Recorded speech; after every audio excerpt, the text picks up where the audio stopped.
Most gardeners mess up biochar before it ever touches soil. They make it, dump it straight into beds, and then wonder why plants stall or look nutrient-starved. That mistake doesn't just waste time, it actively locks nutrients away and sets growth back weeks or months. I made that mistake once. I didn't make it twice. When I started making biochar from kitchen scraps and using it properly, the results looked fake. Faster root development, deeper color, tighter internodes, and soil that stayed stable under stress in ways compost alone never managed. If you're serious about growing food and not just experimenting for fun, subscribe now. So, this channel's all about methods that survive real testing, not just theory that, collapses the moment conditions change. Let's get something straight immediately. Biochar is not fertilizer. If you treat it like fertilizer, you'll, end up sabotaging your garden. Biochar is structure. It's long-term carbon scaffolding that actually changes how soil holds nutrients, water, and microbes. Once you understand that, everything else about it makes sense, including, by the way, why kitchen scrap biochar can sometimes outperform store-bought versions if it's made and charged correctly. I started making biochar from kitchen scraps out of necessity, not curiosity. I was already composting aggressively, already mulching, already rotating crops, and I still had beds that dried out too fast and lost nutrients after heavy rain. Bagged biochar was expensive and inconsistent, so I tested small batches using what I already had: dried vegetable scraps, corn cobs, avocado pits, nutshells, and woody herb stems. No meat, no greasy food, no wet material. The first correction I'll make is one you see everywhere online. You cannot turn wet scraps into good biochar. Water ruins the process. Everything has to be bone dry. I air-dried scraps for days, sometimes weeks, until they snapped cleanly. If it bent, it wasn't ready. That alone separates usable char from useless black sludge. The burn method matters, but not in the way most people think. You're not trying to incinerate material.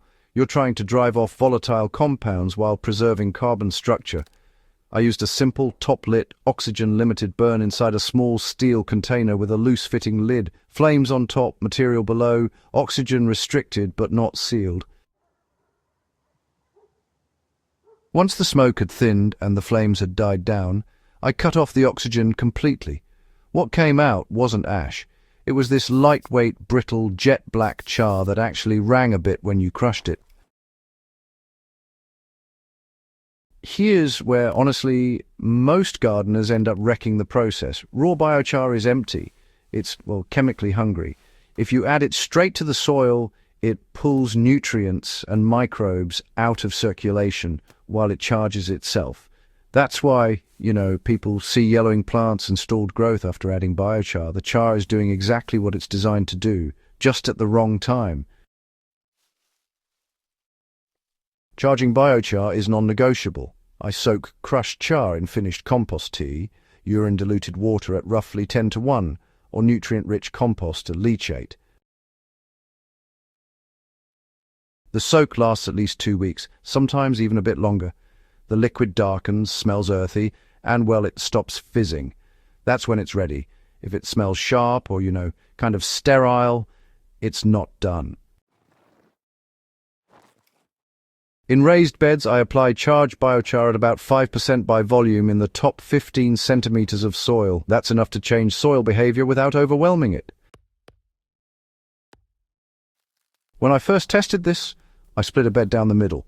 Same compost, same plants, same watering. Within 3 weeks, the biochar side had visibly thicker stems and darker leaves. The difference held all season, especially during heat stress. The results people call fake show up underground first. Roots grow denser, finer, and deeper. Biochar creates microhabitats that protect microbes from drying out and from nutrient spikes. Instead of nutrients washing through soil, they cycle. That's why plants look more stable. They're not riding nutrient highs and crashing later. In sandy soil, the effect is dramatic. Water retention improves immediately. Not soggy, not waterlogged, just slower loss. In clay-heavy soil, biochar creates pathways that improve drainage and oxygen exchange. I've seen compacted beds loosen over a single season without mechanical tilling. Now let's talk hydroponics, because this is where things get interesting, and honestly where bad advice spreads fast. Biochar does not belong floating loose in nutrient reservoirs. That's just asking for pH chaos, really. Where it shines is as a minor component in media blends or as a biological support in non-recirculating systems. I've used crushed charged biochar, mixed at about 10% with cocoa coir in net pots. The root mass increased noticeably, and nutrient uptake stabilized, especially in warmer conditions where oxygen stress usually shows up first. One thing I won't sugarcoat is inconsistency. Kitchen scrap biochar varies by input. Corn cobs produce a different structure than nutshells, and woody stems last longer than leafy scraps. That's not a flaw. It's something you learn to work with. I crush everything to a similar particle size, roughly rice grain to pea-sized, to even out behavior in soil. There's also the issue of alkalinity. Some char raises pH. Mine usually does slightly, which is helpful in acidic soils, but, problematic if you're already neutral or alkaline. I test slurry pH before application. If it's above 8, I blend it with compost that trends acidic or dilute further during charging.